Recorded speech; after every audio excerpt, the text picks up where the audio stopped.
হাসনাত সার্জিসরা এবার গোপনে হোটেল বদলালেন। কলঙ্কিত অতীত আর কতদিন আঁকড়ে থাকবে শিবির। বাংলাদেশের নির্বাচনের 12টা বেজে গেছে। ডায়াল স্টার ও আজকের পত্রিকাকে ক্ষমা চাইতে বলল শিবির। ফেব্রুয়ারিতে নির্বাচন আয়োজনের প্রস্তুতি এগিয়ে নিচ্ছে ইসি। ৭৬ জন পুলিশ কর্মকর্তাকে ঢাকার বাইরে পাঠানো হলো যে কারণে। সেনা হেফাজতে থাকা মেজর সাদিকুল হকের স্ত্রী এখন ডিবি হেফাজতে। এবার বিস্তারিত সংবাদ। জাতীয় নাগরিক পার্টির শীর্ষ ৫ নেতার হঠাৎ কক্সবাজার সফর ঘিরে তৈরি হয়েছে নানা আলোচনা ও সমালোচনা। তাদের এই সফরকে ঘিরে রাজনীতির মাঠে শুরু হয়েছে জোরালো জল্পনা কল্পনা।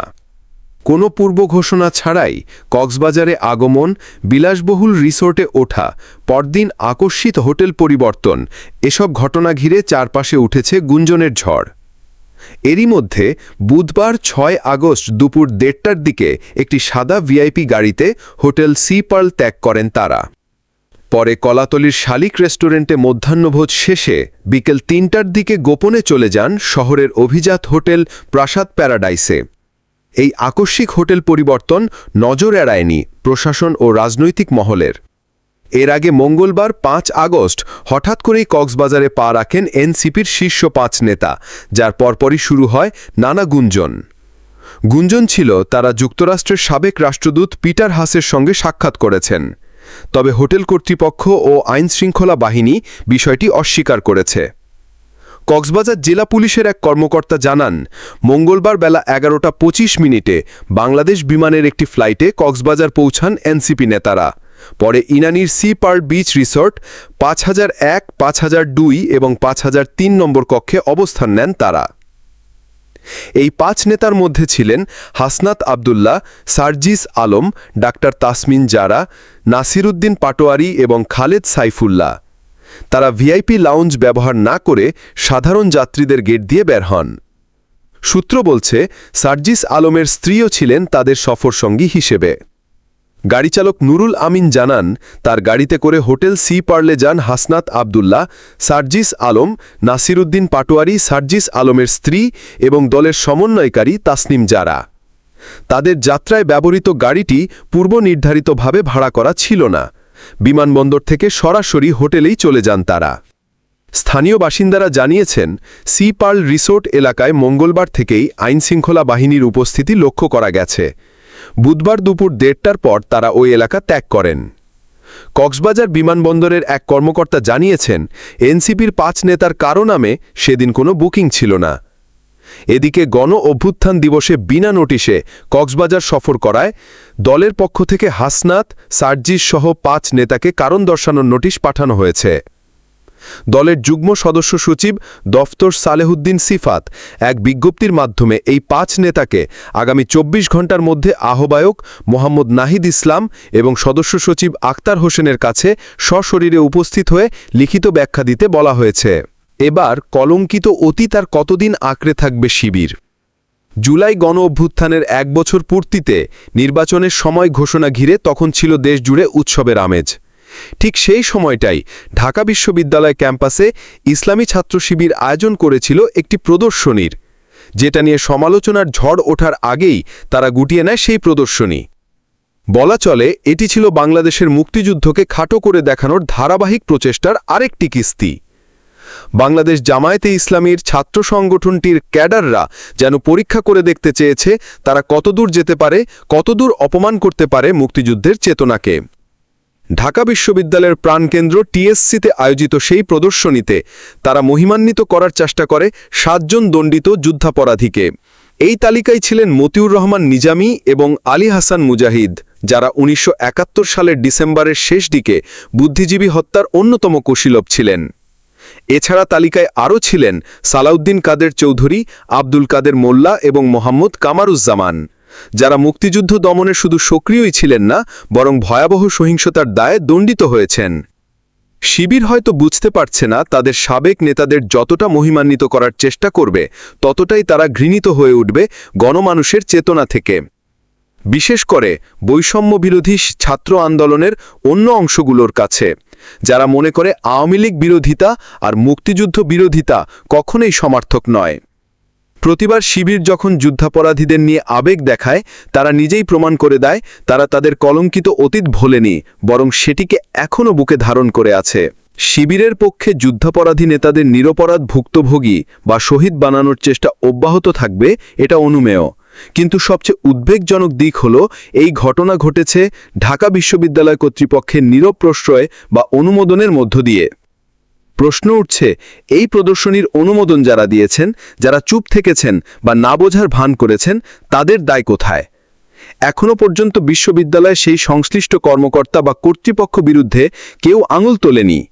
কিন্তু এখন সময় এসেছে স্পষ্ট করে দেখিয়ে দেওয়ার স্বাধীনতা বিরোধী দোষার কারা। বাংলাদেশের নির্বাচনের 12টা বেজে গেছে প্রসঙ্গে জ্যেষ্ঠ সাংবাদিক ও রাজনৈতিক বিশ্লেষক মাসুদ কামাল বলেন, বাংলাদেশের নির্বাচন আসলে 12টা বেজে গেছে।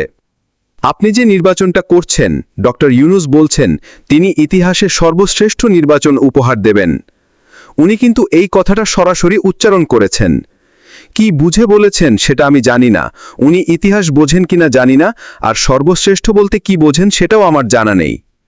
একটা বিষয় মাথায় রাখা জরুরি, বাংলাদেশে অন্তত 1 কোটি ভোটার আছেন যারা জীবনে কখনো নৌকা ছাড়া অন্য প্রতীকে ভোট দেননি। এই মানুষগুলোর জন্য আপনি কি বিকল্প রাখছেন? নির্বাচনটা কার জন্য করছেন? শুধু রাজনৈতিক দলের জন্য নাকি সাধারণ জনগণের জন্য? যদি সত্যি এটা জনগণের নির্বাচন হয়, তাহলে তারা যাকে ভোট দিতে চায় যখন সেই প্রতীকটি নির্বাচনে থাকবে না, তখন সেটাকে নির্বাচন বলা যায়? মাসুদ কামাল বলেন, এই নির্বাচন সরকারকে বিপদে ফেলবে, কিন্তু সবচেয়ে বড় বিপদে পড়বে যারা নির্বাচিত হয়ে আসবে। এই নির্বাচন আন্তর্জাতিক মহলে কতটা গ্রহণযোগ্য হবে তা নিয়েও রয়েছে বড় প্রশ্ন।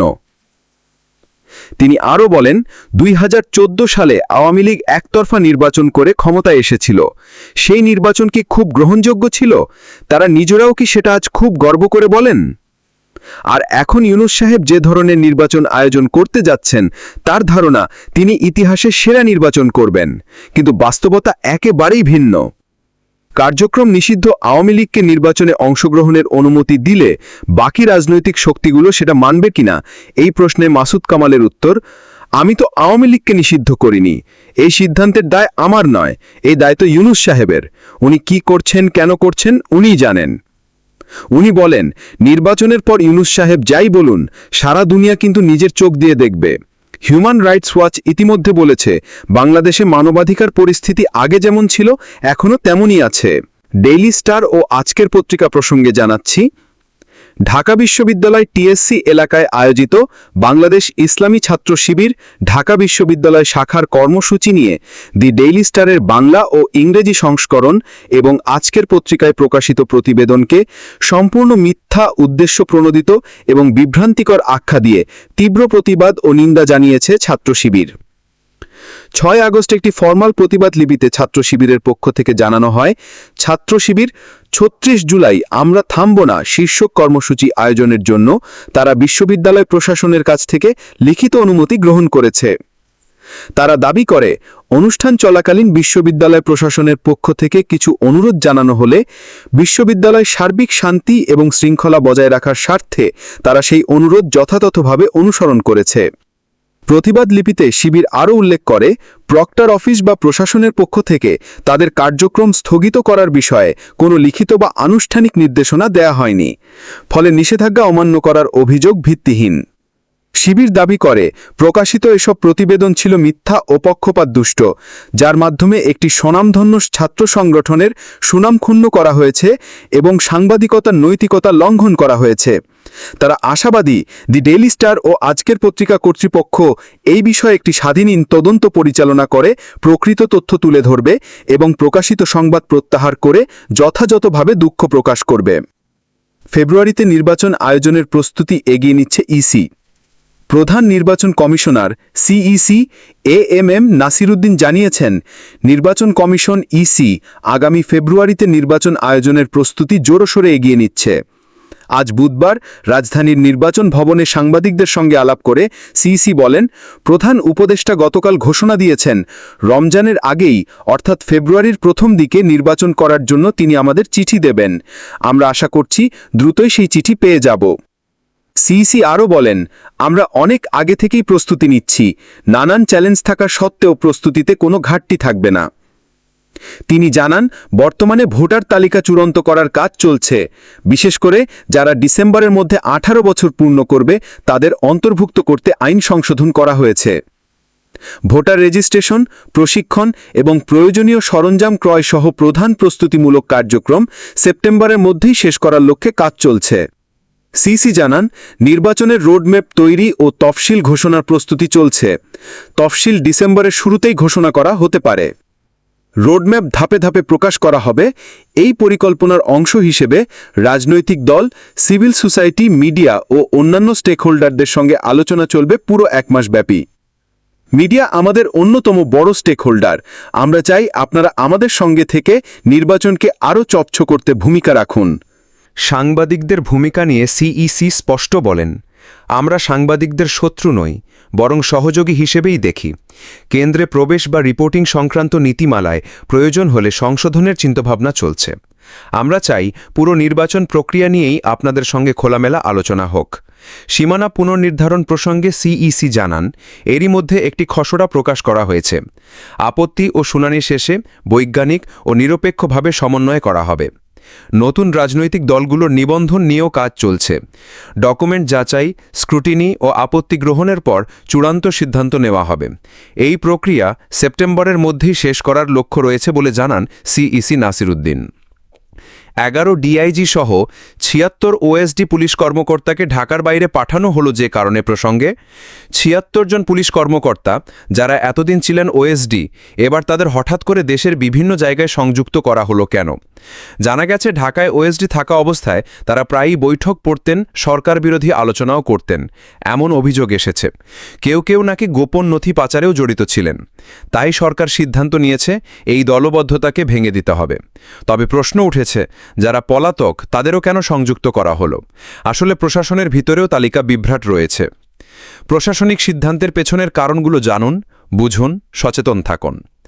সেনা হেফাজতে থাকা মেজর সাদিকুলের স্ত্রী এখন ডিবি হেফাজতে প্রসঙ্গে। তিনি ওই ঘটনার প্রধান অভিযুক্ত যিনি সেনা হেফাজতে থাকা মেজর সাদিকুল হকের স্ত্রী। আজ বুধবার সন্ধ্যায় মিরপুরের ডিওএইচএস থেকে তাকে ডিবি হেফাজতে নেওয়া হয়। ঢাকা মহানগর পুলিশের গণমাধ্যম বিভাগ এবং ডিবির যুগ্ম কমিশনার মোহাম্মদ নাসিরুল ইসলাম প্রথম আলোকে জানান, বিভিন্ন মাধ্যমে সুমাইয়া জাফরিনের সংশ্লিষ্টতার তথ্য পাওয়া যাচ্ছিল। পরবর্তীতে তাকে মিরপুরের ডিওএইচএস এলাকার একটি রেস্তোরাঁ থেকে হেফাজতে নেওয়া হয়। এর আগে 31 জুলাই সেনা সদর দপ্তরের সংবাদ সম্মেলনে জানানো হয়, ওই মেজর সাদিকুল হককে সেনা হেফাজতে নেওয়া হয়েছে। পরদিন 1 অগস্ট আইএসপিআর জানায়, রাজধানীর উত্তরা থেকে 17 জুলাই ওই কর্মকর্তাকে আটক করে সেনা হেফাজতে নেওয়া হয়েছে। অভিযোগ সত্যতা প্রমাণিত হওয়ায় তদন্ত আদালত গঠন করা হয়েছে। মামলা করা হয় 13 জুলাই ভাটারা থানায়। মামলায় বলা হয়, 8 জুলাই বসুন্ধরা সংলগ্ন কেবি কনভেনশন সেন্টারে নিষিদ্ধ ছাত্রলীগ একটি গোপন বৈঠক আয়োজন করে। সকাল 10টা থেকে সন্ধ্যা পর্যন্ত চলা বৈঠকে নিষিদ্ধ ছাত্রলীগ, আওয়ামী লীগ ও অবসরপ্রাপ্ত সরকারি কর্মকর্তারা মিলিয়ে 300 থেকে 400 জন অংশ নেন। বৈঠকে সরকার বিরোধী স্লোগান দেওয়া হয় এবং পরিকল্পনা হয় সাবেক প্রধানমন্ত্রী শেখ হাসিনার নির্দেশে সারা দেশ থেকে লোক সমবেত হয়ে ঢাকা শাহবাগ মোড় দখল করবে। তারা দেশের অস্থিরতা সৃষ্টি করে শেখ হাসিনার প্রত্যাবর্তন রুখতে ষড়যন্ত্র করছিলেন।